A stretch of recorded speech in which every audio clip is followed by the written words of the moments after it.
stage, I feel like probably most of the jokes have already happened, so I will be recycling some of them. I'm also feeling a bit bad for the Greeks, so Kalispera, Kyrie, Kyria, Revedia. That's all you know. Much like Alex, I met Miltos in September 1993 in year 8. Yeah, year 8 at Paul Grammar School, which means that September the 8th perhaps is probably going to be our 21-year anniversary. Beat that, Pons.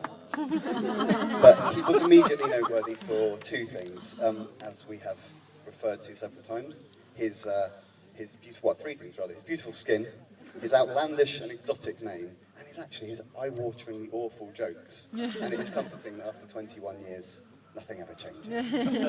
Our favourite class was probably drama, and we both enjoyed performing and showing off. And this only increased at A-level, especially because we had joint classes with the girls' school down the road. Once again, his symmetrical face, excellent skin, were an instant hit. Miltos' passion for being the centre of attention, I mean the theatre, led him to pursue a drama degree at university. Meaning we both ended up at Warwick in adjacent rooms. That's not a coincidence, we did actually ask to be together. I thought uni would be a place to learn new things, meet new people, and live in a new city. But instead, I realised that my friendship with Miltos was due to be extended for at least 3 more years. 3 more years. You get less for mugging a granny. But at uni we did meet new friends. Toby, Aditi and Ben are here today, good to see you. And I also learned new things about Miltos, hence living with Laz. So here's my survival guide. I mean, obviously, Sarah, you've lived with him, you've seen some of the ups and downs, but here's just a few hints and tips that I've observed. And the behaviours fall into 3 categories: chaos, or lack of self-control, order, and extroversion. So the first, chaos, I think is perhaps relatively rare now. He's quite a tiny man. But there was the time when I had to rescue him. He fainted in the shower and cramped up and couldn't quite get out. And as I said, I was in the adjacent room. So he pulled down the shower curtain, grabbed the shower pole, and swung it from side to side on the sides of the wall. Luckily, I was having a deep bath next door. Leapt out, of course, put my own toweling robe on beforehand. Burst into his room, for some reason his door was unlocked, and rescued him from the bath. Luckily, the shower curtain did, although he was fully naked, the shower curtain did fully cover his shame, and that was a happy occasion. Other incidents include exploding a 3-litre bottle of Coca-Cola over our uni flat kitchen, which was pretty skanky to start with, and you didn't make it any better by refusing to clean it up until we left 2 years later. It's slightly different in terms of self-control, but maybe in terms of you not quite knowing what to say and when not to say something, but we do remember a time when you came back, it was probably in first year, big smile on your face. Miltos, why are you so happy? Guys, the whole of drama has gone, quote, milty crazy, end quote.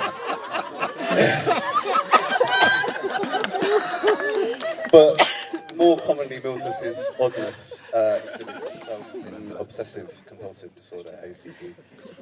Chris, flatmate, and Toby and myself would come home from the library, probably working quite hard, come into the flat. Miltos is there, hunched over his computer, the screen lighting up his face. Was he doing an essay? Was he burning the midnight oil to meet a deadline? No. He was categorising his MP3 files, making sure that they were all with the right name and were labelled with the right style of music and in the right order of the running order of the album. Or he would have been playing a computer game again and again and again until he had completed it with 100% health, 100% ammunition. Incredible to think that drama students actually get a degree. One of our favourite ones, which we laugh about now, was he'd left to return to the bosom of his family and had left his packing list behind. And so obviously we went into his room just to poke around and see what was left behind. Found an incredibly detailed list with everything from obviously the very important train tickets, wallet, underwear, to the very detailed, because he's always a very elegant dresser, faux African beads. So those of you who would have visited Miltos and Sarah's flat will know that today. His DVDs are still specifically arranged in generic order, and I remember we've had long conversations about, you know, which films fit into coming of age versus action films and things like that. But, you know, obviously it's his DVD collection he gets to decide. And then there's the herbs, which he was unhappy that he had herbs from Tesco, he had herbs from Sainsbury's, he didn't like this. So the solution? Buy about 70 identical tiny Kilner jars and decant all the herbs into those Kilner jars. And now there's a beautiful little Kilner herb collection. I guess Sarah must find it in some way endearing. These organisation skills, I think, are why Miltos is so good at his job. Whatever it is he does. I'm not really sure anyone really knows. Everyone all right over there? Yep. We think it has something to do with Facebook and putting as many photos on Facebook as possible, but it might be the combination of organisation and extroversion. But obviously we have to talk about social media and internet because it's Miltos' wedding and he loves it. And I was reflecting on his current love for social media can perhaps be traced back to those early years. So, for example, instead of uploading the dozens of photos of himself and Sarah and food and kittens and holidays and things like that, but most of you have probably not seen it, you're lucky. He used to have about 12 photos actually on his actual wall at the end of his bed.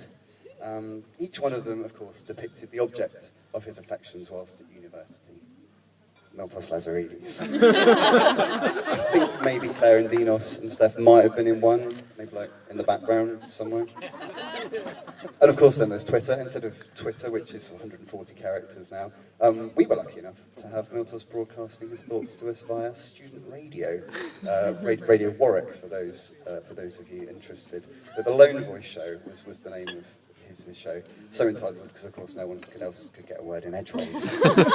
We listened to a few episodes of the Lone Voice Show while we were on the stag, and apart from Miltos' obviously awful taste in music, save the disco later, we were struck that Miltos insisted on referring to himself with his full name constantly.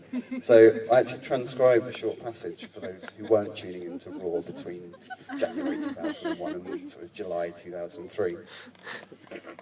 Howdy doody everyone, this is the Lone Voice Show with Miltos Lazaridis, and I am Miltos Lazaridis. What great hits are you serving up to us today, Miltos? I can hear the audience asking. Don't worry, it's 100% tunes. I'm Miltos Lazaridis. This is Bohemian Rhapsody.